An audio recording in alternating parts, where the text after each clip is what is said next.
Alhamdulillahi Rabbil Alamin. Wabihi nasta'in ala umuri dunia wa din.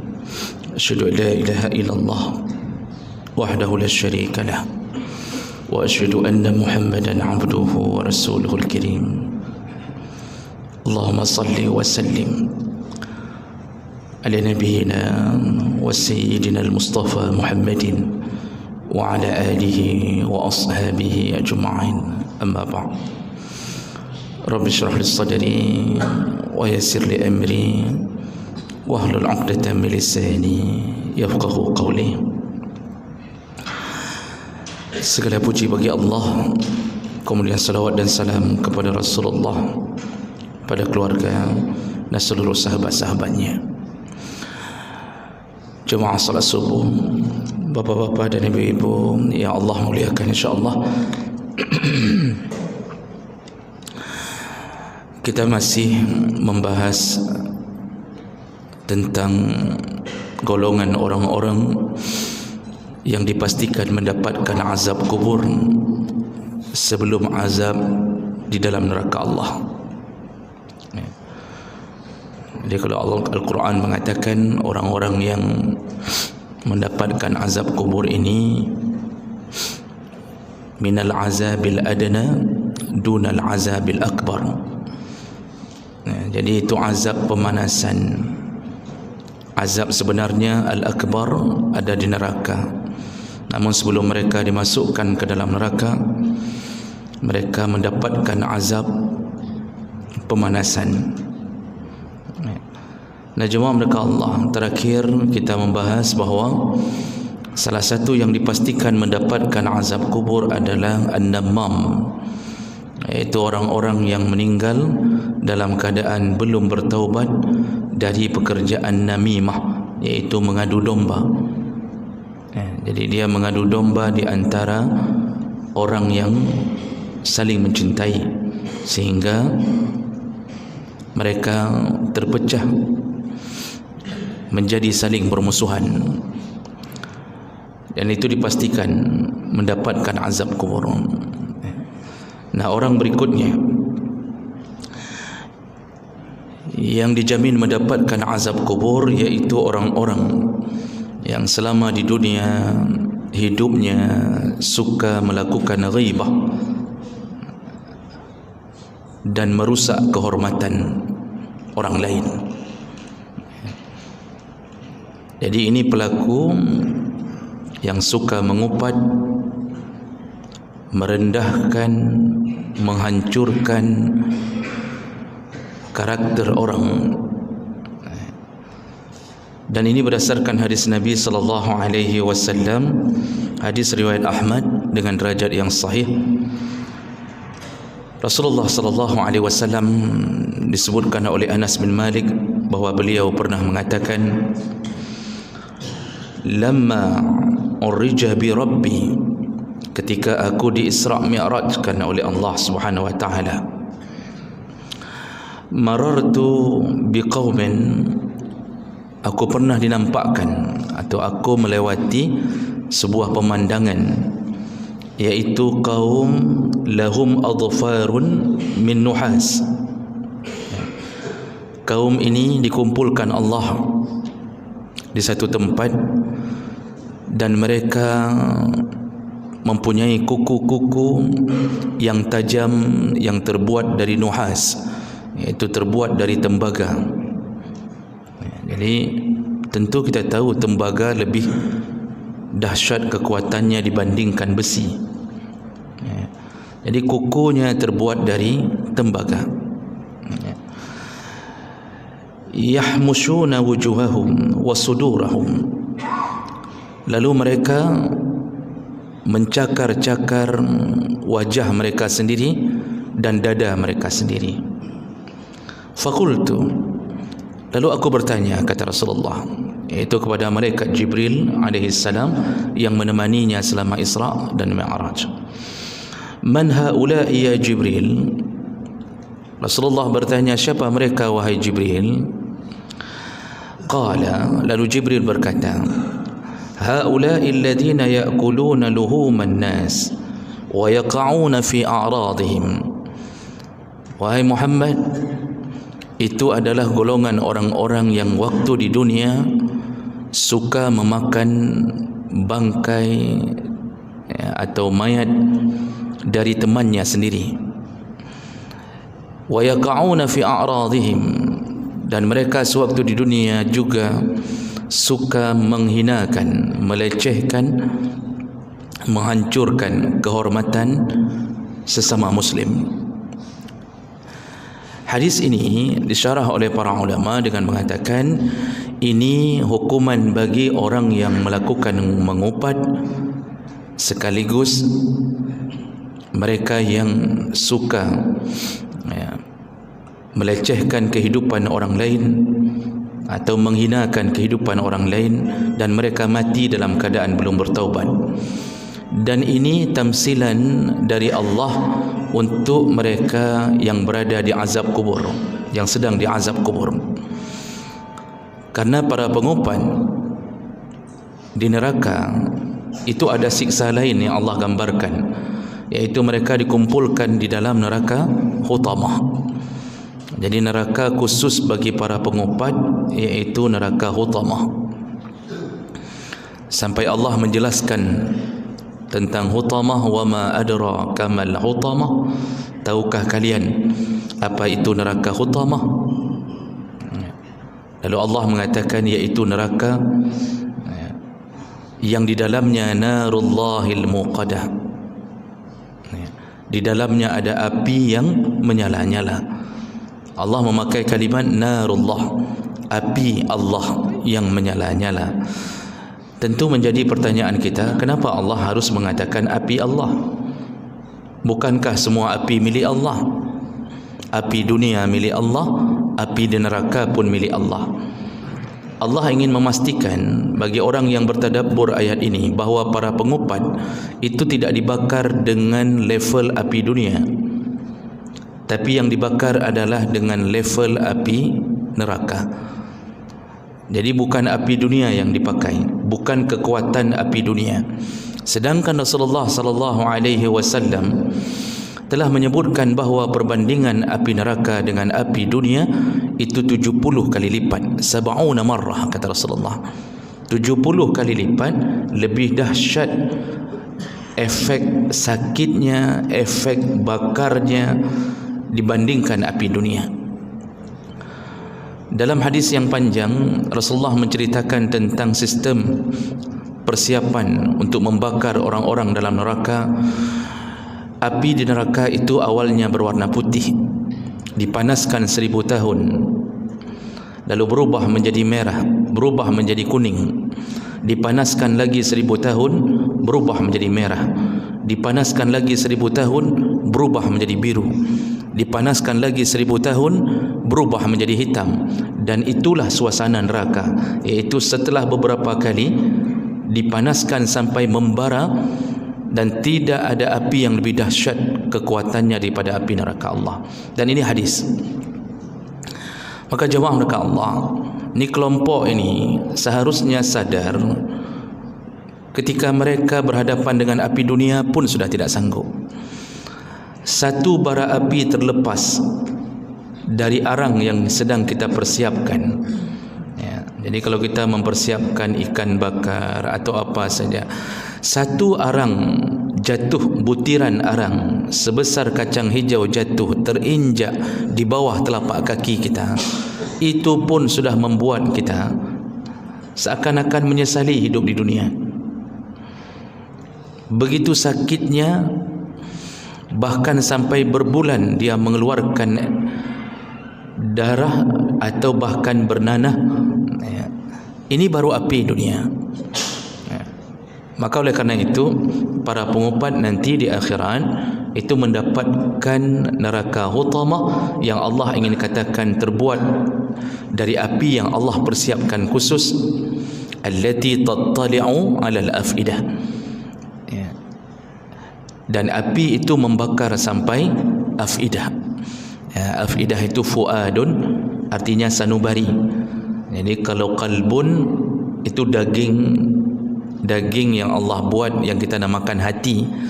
Ya, di dalam daging itu ada fuadun, sanubari yang paling dalam, detikan hati itu fuad. Allah mengatakan para pengupat dibakar sampai afidah, sampai terbakar fuadnya. Ini menjadi satu keanehan lagi. Bukankah api neraka membakar semuanya? Bukankah api neraka menghanguskan segala-galanya? Kenapa Allah hanya mengatakan membakar sampai ke afidah? Ya. Jadi para ahli tafsir mengatakan ini karena Allah fokuskan pada hati. Karena dulu mereka sewaktu mengupat orang di dunia, mereka suka membakar hati orang. Jadi hati orang kepanasan mendengarkan bahawa dia telah mengupat tentang dirinya. Kita ini Pak, kalau dengar orang mengupat kita, walaupun sebahagian mencoba bersabar, yang hati tetap normal, kita akan terbakar. Bagi yang bersabar mungkin tidak akan mengasah parang, tapi bagi yang kurang sabarnya, itu mungkin langsung akan berhadapan. Semua orang dibakar hatinya oleh para pengupat. Maka jemaah mereka Allah, nanti di akhirat orang-orang yang suka mengupat benar-benar Allah habiskan sampai ke titik yang dia dulu membakar hati orang. Hatinya dihabiskan Allah Subhanahu Wa Taala. Padahal sistemnya tetap menyiksa seluruh badan. Namun Allah ingin memberi kabar, hati-hati dengan membakar hati orang sewaktu di dunia. Dan bagaimana bentuk neraka itu setelah dibakarnya para pengupat ini? Allah Subhanahu Wa Taala menyebutkan innaha alaihim mu'assadah. Jadi ditutup rapat-rapat neraka itu. Neraka Hutamah itu ditutup rapat-rapat, tidak ada asap yang keluar dari neraka. Bayangkan proses orang disiksa, api tidak keluar asapnya dari tempat itu. Jadi seperti orang di presto atau dimasukkan ke dalam oven, asap tidak keluar. Bagaimana sakitnya, dahsyatnya siksa. Cuma orang kadang-kadang tidak mau berfikir sehingga melanjutkan pekerjaan mengupatnya. Padahal di dunia kemarin siang kita mengalami panas yang luar biasa. Itu saja kita hidupkan AC yang keluar angin panas. Kita menyandarkan diri di dinding, badan kita tetap terbakar dengan dinding yang terbakar. Semua orang menyelamatkan diri dari panas. Itu baru panasnya matahari yang jaraknya 150 juta kilometer kata para ahli astronomi. Baru itu saja kita sudah mengeluh. Ada yang tidak sanggup lagi bekerja, beristirahat. Maka semua mereka seharusnya sadar begitu bahayanya ketika badan ini dimasukkan ke dalam neraka Allah Subhanahu Wa Taala. Lalu Allah tutup kalimat dengan fi amadim mumaddadah. Semua para pengupat diikat di tiang-tiang di dalam neraka. Jadi dalam neraka itu ada tiang-tiang seperti tiang masjid ini, diikat di tengah-tengah api neraka. Tidak ada perlawanan, tidak ada daya, tidak ada upaya, tidak ada pertolongan, tidak ada pertolongan, ya. Dan tidak ada belas kasihan bagi mereka yang telah divonis masuk ke dalam neraka Allah. Maka jemaah neraka Allah Subhanahu Wa Taala, ternyata siksa di neraka itu sebelum dimulai, orang-orang yang suka mengupat lebih dahulu diazab di dalam kuburnya atau di alam barzahnya. Dengan cara apa? Mencakar-cakar wajahnya sendiri dan dadanya. Ya, Allah kembali mengatakan melalui Nabi yang dicakar wajah dan dada. Kenapa? Para pengupat, orang-orang yang meruntuhkan kehormatan sesama muslim, mencari-cari kesalahan sama muslim, lalu dia sebarkan dengan tujuan pembunuhan karakter supaya orang itu mungkin tidak bisa lagi bergerak, tidak bisa lagi bekerja, supaya dibenci orang. Dan itu adalah ibarat daripada mencakar wajah orang dan dadanya. Maka di alam kubur para pengupat juga akan mencakar wajah dan dada sendiri. Jemaah yang Allah muliakan, sekarang masalahnya kita harus benar-benar memverifikasi Yang namanya ngumpat itu bagaimana? Karena ada orang yang kadang-kadang belum tahu maksud daripada mengumpat. Jadi masih samar-samar yang disebut mengumpatnya kibahan. Maka Allah Subhanahu wa taala menggambarkan mengumpat itu sebelum sistemnya digambarkan oleh Nabi. Allah Subhanahu wa taala dalam surat Al-Hujurat ayat 12 Allah mengatakan, ya ayyuhalladzina amanu jtanibu katsiran minadh-dhann inna ba'dadh-dhanni ismun wala tajassasu wala yaghtab ba'dukum ba'dha ayuhibbu ahadukum ay ya'kula lahma akhihi maitan fakarihtumuh. Allah mengatakan, wahai orang-orang yang merasa diri punya iman, wahai orang-orang yang beriman dengan neraka Allah, dengan adanya janji surga, maka janganlah engkau berdzan, janganlah engkau punya prasangka dengan sesamamu. Kenapa? Kata Allah, inna ba'dadh-dhanni ismun, karena berprasangka itu sebahagiannya dosa. Allah tidak sebut semua prasangka dosa, Allah sebut sebahagian prasangka dosa. Makanya prasangka itu dibagi dua. Ada prasangka baik yang disebut husnudzan, ada prasangka buruk yang disebut su'udzan. Sebahagian yang dosa yang mana? Yang su'udzan. Nah, berangkat dari prasangka ini, jadi para ulama sepakat mengatakan dhan, gerakan hati berprasangka itu belum dicatat dosa sampai kita mengeluarkannya. Jadi kalau hanya bergerak di hati, kita su'udzan ni ke orang ni, tapi kita tidak ceritakan satu pun kepada siapa pun, kita tidak cerita tentang su'udzan kita kepada orang. Jadi yang namanya dhan itu 50-50, 50-50. Ada orang yang masuk ke masjid dalam keadaan masbuk, lalu kita memperhatikannya dan mulai bermain di dalam hati. Ada su'udzan yang sedang kita fikirkan.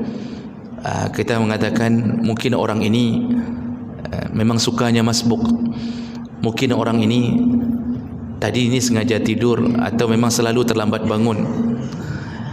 Itu su'udzan, tapi kita tidak mengeluarkannya, maka tidak dicatat dosa.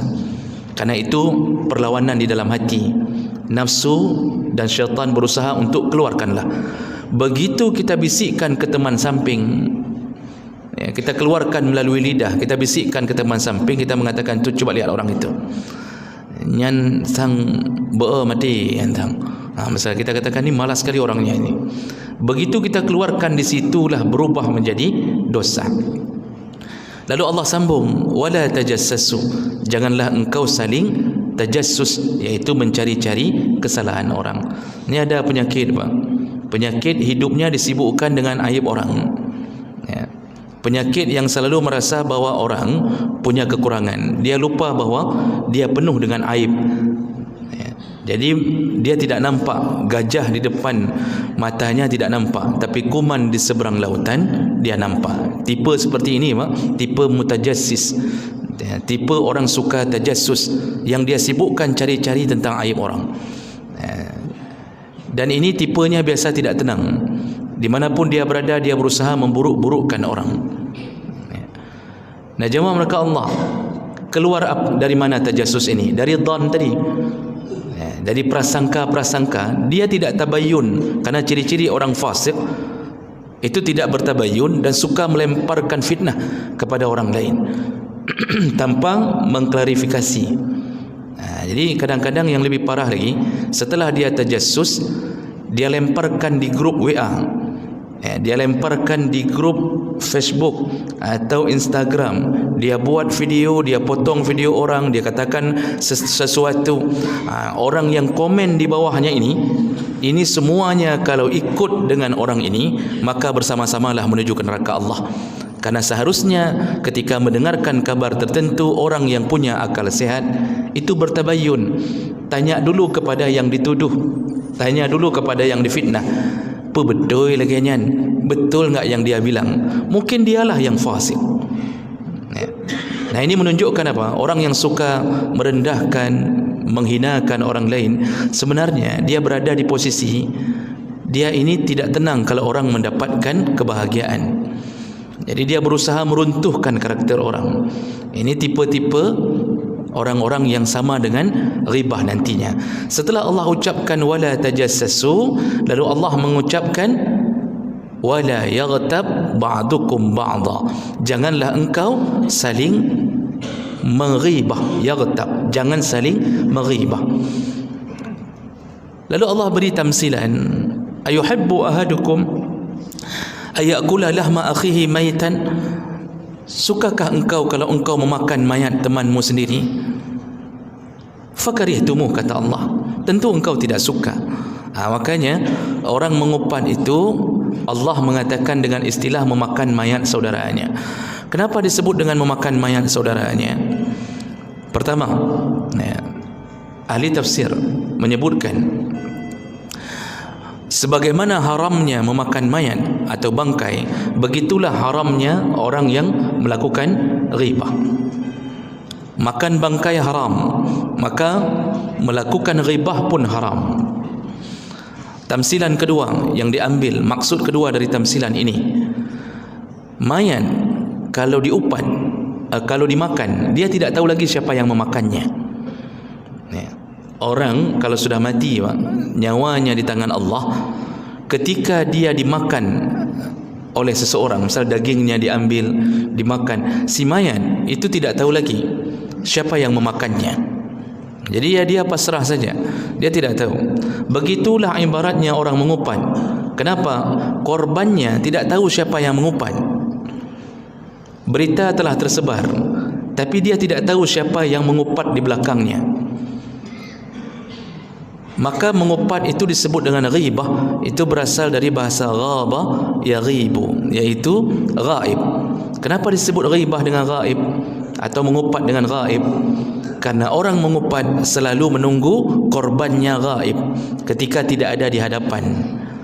Makanya ciri-ciri orang mau mengupat itu tunggu dulu korbannya pergi. Ketika korbannya ada di hadapan, dia tidak akan bilang sesuatu. Begitu sudah pergi, baru dia kumpulkan tim mengupatnya, baru dia bilang, nyana urang nyana, itu yang tadi itu begini. Ketika di hadapan dia tidak mengatakan apapun. Dia tunggu gaibnya korban. Maka disebutlah mengupat itu adalah pekerjaan ketika korbannya tidak ada di hadapan. Ketika sedang ngupat tiba-tiba muncul korbannya, maka biasanya judulnya langsung berubah, Pak. Karena orang mengupat itu tidak bisa menyimpan dosa. Orang yang berdosa, kata Rasulullah, al-ithmu ma haka fi sadrika wa karihta ayattali'a alaihi nas. Orang yang berdosa itu selalu membuat hatinya tidak nyaman, walaupun dia berusaha menyamankan, dan dia tidak suka kalau dosanya dibongkar. Makanya orang mengupat, kalau sedang mengupat tiba-tiba muncul korbannya di hadapan, dia akan merasa canggung, Pak. Kita saja yang diupat, kalau ketemu dia, kita salam, kita nggak tahu bahwa dia pengupat. Itu dia sambut salam kita dalam keadaan hatinya berdebar-debar hatinya. Ini kita baru ngupat nih misalnya. Lalu keluar dari masjid. Tadi kita ngupat, keluar dari masjid contohnya. Ketemu sama orangnya biasa saja karena dia tidak tahu bahwa dia diupat. Lalu dia yang mengucapkan salam, Assalamualaikum. Kita mau jawab salam saja beratnya minta ampun. Kenapa? Tadi kita baru mengupat dia. Diberikan tangan untuk salaman, bergetar tangan kita. Kenapa? Karena kita pendosanya. Kita tahu kita telah berdosa. Nyan hadih namangannya, Pak. Maka orang itu tidak bisa bicara panjang, tidak bisa pun berbasa-basi.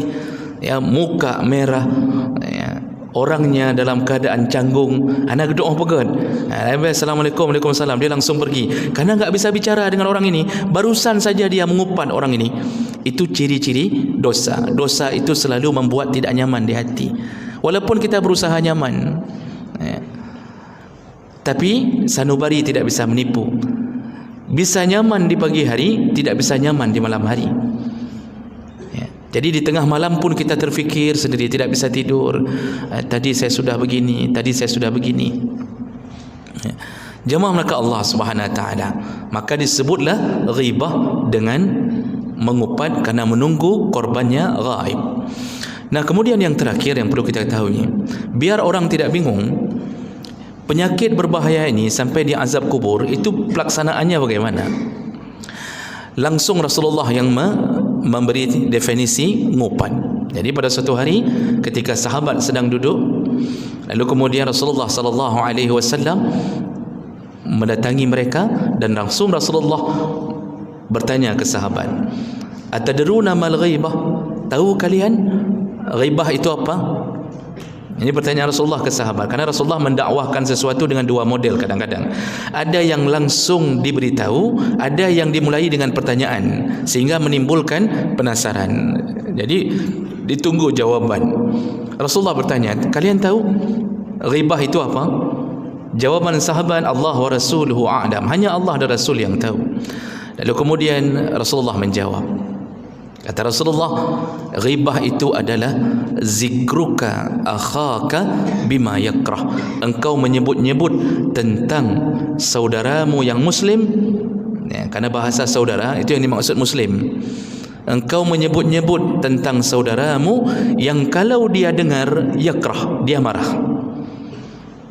Engkau menyebut-nyebut tentang saudaramu kalau dia dengar, dia marah. Jadi garis bawahinya tentang marahnya dia. Walaupun dia tidak dengar, tapi seandainya dia dengar, dia marah. Itu disebut ngupat. Sehingga menimbulkan pertanyaan dari sahabat, "Ya Rasulullah, in kana li akhi ma aqul?"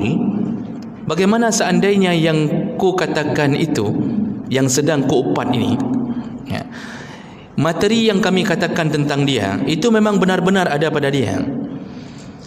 Memang dia hitam, memang dia pendek, memang bicaranya dalam keadaan susah, tersendat-sendat, memang dia punya kekurangan, ya. Jadi betul-betul ada. Karena ada sebagian orang itu berfikir begini, ini bukan ngupat ya, ini kenyataan, nyonya fakta, ini bukan ngupat ya. Orang mulai memaafkan dirinya sendiri dengan mengatakan nyonya kan ngupan nyonya nyata nyonya fakta. Dia mengatakan begitu, Pak. Itu orang itu, ya, yang juling itu, si capiknya kan enggak dosa saya bilang capik, kata orang ini. Kenapa? Memang capik dia orangnya. Lalu dia merasa ini bukan ngupat. Rasulullah sallallahu alaihi wasallam ditanya sahabat, bagaimana kalau yang kami katakan itu memang benar-benar ada pada dirinya? Memang nyanyi, memang begitu orangnya, memang dia punya kekurangan itu. Kata Rasulullah, "In kana li akhika ma taqul?" Kalau seandainya apa yang kamu katakan tentang saudaramu sesama muslim benar adanya, tapi dia marah kalau dengar. Memang dia hitam, memang dia pendek, tapi kalau dia dengar dia marah. Laqad ightabtahu, engkau telah mengupatnya. Wa in kana laysa fi akhika ma taqul laqad bahattahu. Tapi kalau engkau mengatakan yang bukan sebenarnya, orang putih kita katakan hitam, orang tinggi kita katakan pendek, itu bukan yang sebenarnya, itu bukan ngupat. Laqad bahattahu, kata Rasulullah, itu engkau telah memfitnahnya. Jadi beda, Bang. Ngupat itu walaupun kenyataannya memang begitu faktanya, yang dijadikan sebagai sari atau inti ngupat atau bukan, dia marah tidak kalau dengar. Kalau dia marah, walaupun kenyataan kita telah mengupatnya dan kita telah memakan bangkai teman kita sendiri. Jadi hati-hati ketika merasa bukan mengupat padahal kita sedang mengatakan sesuatu yang orang lain marah ketika mendengarnya. Nah, kecuali dia senang sendiri. Dia senang, Pak. Dia senang dipanggil hitam sampai dia disuruh panggil, dia mengatakan ke kawan-kawannya, "Kahelong si black." Panggil saya si black saja. Saya senang disebut hitam, saya senang. Ada orang yang menamakan dirinya Pane misalnya, Kahelong Pane. Itu dia senang ketika kita panggil, memang dia tunggu dipanggil begitu. Atau dia menjuluki dirinya dengan macam-macam nama binatang, nama pohon, nama kecoa. Dia suruh panggil dirinya kecoa misalnya. Dia senang, dia enggak marah, memang itu dia tunggu. Itu bukan ngupat. Ini makanya jangan merasa bukan ngupat padahal ngupat. Nah, jemaah mereka Allah Subhanahu wa taala, supaya orang tidak bingung, Imam Nawawi itu menjelaskan ada ngupat yang dibolehkan. Singkat saja, yang pertama ketika kita mengadukan kezaliman. Jadi kita mengadukan kezaliman kepada hakim, kepada penguasa. Kita mengatakan bahawa fulan itu telah memukul saya, akhlaknya tidak baik, setiap hari begini. Kita telah mengupatnya, tapi upat yang dibolehkan. Karena kita sedang mengadukan kezaliman, termasuk memberi kesaksian di hadapan hakim.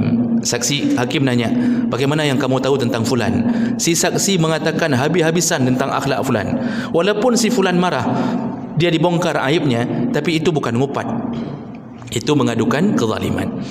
Berikutnya, bukan ngupat orang yang meminta fatwa. Jadi seorang isteri curhat kepada seorang ustaz atau tengku, dia curhat, dia mengatakan suamiku orangnya pelitnya minta ampun, tidak dikasih wang belanja sedikit pun, orangnya tukang pukul. Saya dulu kalau tahu tukang pukul enggak kahwin, enggak tahu Pak Hakim, enggak tahu Pak Ustaz. Saya pikir lembut sekali. Waktu kami makan bakso bersama sebelum nikah, lembut sekali, sampai disuapkan sendok ke dalam mulut saya, tapi tidak ada baksonya. Bicaranya lembut, tulisannya juga ikut lembut. Begitu kahwin ternyata tukang pukul. Dia ceritakan habis kepada seseorang untuk mencari fatwa. Apa hukumnya kalau saya meninggalkan dia, saya melarikan diri, saya memohon cerai? Dia habis dia bongkar aib suaminya. Itu bukan ngupat. Walaupun ngupat, tapi ngupat yang dimaafkan. Dan ini terjadi dari masa Rasulullah. Fatimah binti Qais ketika dilamar oleh dua orang, Abu Jaham dan Muawiyah, itu dilaporkan ke Rasulullah, ya Rasulullah, bagaimana pandanganmu tentang dua orang yang melamarku? Kata Rasulullah, jangan kahwin dengan Muawiyah, karena dia orangnya pelit sekali. Dan jangan kahwin, jangan terima lamaran daripada Abu Jaham tadi. Kenapa? Dia sifatnya tukang pukul istri, suka mukul istri. Itu Rasulullah ngupat tidak? Ngupat. Rasulullah telah membongkar aib dua orang ini di hadapan calon yang dia lamar, tapi dibenarkan, dibolehkan. Makanya curhat itu boleh. Suami boleh curhat kepada orang yang tepat. Jadi bukan curhat kepada tetangga sebelah. Kita curhat ke tetangga sebelah. Tetangga sebelah itu masalahnya juga sama. Ini bukan orang yang tepat. Ini tetap ngupat namanya. Nah, kemudian dibolehkan mengupat ketika mengingatkan masyarakat tentang buruknya orang ini. Lalu kita mengatakan bahawa hati-hati dengan fulan. Ini bandit ini. Kita mulai menyebut nama. Lalu kita ingatkan tentang buruknya akhlak dia. Hati-hati, dia ini orangnya begini, jangan berkawan dengannya. Kalau berkawan, engkau masuk ke dalam golongan orang yang mengupat. Kita tahu Pak, di komplek kita ada karakter orang yang kadang-kadang hanji gengon, enggak bisa dijadikan sebagai teman. Provokator dalam komplek. Lalu kita cerita satu komplek, ni hati-hati, dimanapun dia tinggal orang bermasalah. Bolehkah? Boleh. Dibolehkan. Mengingatkan orang tentang kejahatan seseorang, dibolehkan. Lalu termasuklah yang dibolehkan ketika mengungkapkan fisik, kekurangan fisik, tapi untuk memberi identitas. Kita masuk ke kampung orang, lalu kita bertanya, kita mau mencari Muhammad. Orang kampung mengatakan ada 5 orang Muhammad di sini. Muhammad yang mana? Kita berfikir, kita lupa nama ayahnya. Kita tidak tahu bin apa. Lalu akhirnya yang terfikir adalah aib dia, kekurangan badan dia. Muhammad yang capia, kita bilang. Muhammad yang kakinya capia, pincang. Itu aib. Kalau dia dengar dia marah. Tapi dibolehkan untuk mencari identitas, karena di saat itu enggak tahu lagi mau bilang apa. Juga termasuklah dibolehkan mengupat ketika ada orang yang melamar anak seseorang, lalu kita ditanya tentang karakter orang yang melamar itu. Jadi ada satu orang Linto mau melamar dara baru di kampung kita. Jadi rupanya ada utusan sebelum diterima lamaran itu, ada utusan untuk mencari tahu siapa laki itu. Datangnya ke rumah kita pula. Bisa jadi kita Pak Kecil, atau bisa jadi kita Tengku Imum datang ke rumah kita. Orang ini utusan dari pihak Linto ingin bertanya, sebelum dia terima lamaran untuk anak gadisnya, dia tanya bagaimana karakter orang melamar ini. Itu Pak harus dikasih tahu yang sebenarnya. Kasih tahu. Jadi jangan sembunyikan, oh dia baik, dia selalu ke Menasang, orangnya lembut. Kita mulai membohongi. Ini tidak dibolehkan. Jadi bagaimana? Kasih tahu yang sebenarnya. Kita kasih tahu orangnya agak palis, kita bilang. Ya. Kemudian dia betul kemenasah, tapi hanya untuk mencari sandal orang yang bagus-bagus. Ya. Kemudian dia narkoba, dia sabu-sabu.